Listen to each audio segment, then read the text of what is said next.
যারা এখানে উপস্থিত হয়েছে এমন একবার আমরা অন্যের কারো সমালোচনা করব, নিজে নিজের সমালোচনা করব। একবার সমালোচনা দোষত্রুটিগুলো দেখিয়ে দেবো, সুন্দর হবে, তাই না?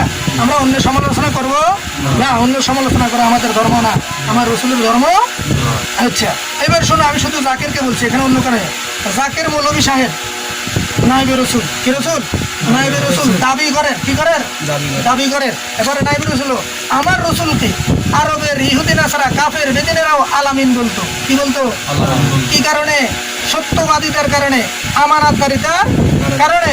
এখন জাকেরের কাছে আমানতদারিতা আছে, সত্যবাদিতা আছে, সত্য বলে। তো জাকের কিভাবে নাইবে রসুল? নাইবে রসুল হবে চরিত্রের মাধ্যম দিয়ে, আরবি ভাষা শিক্ষার মাধ্যম দিয়ে নয়, পার্সোনাল ডিগ্রি দিয়ে নয়। নাইবে রসুল হবে রসুলের চরিত্র যিনি অর্জন করেছে। খাস কথা বলতেছি, রসুলের চরিত্র।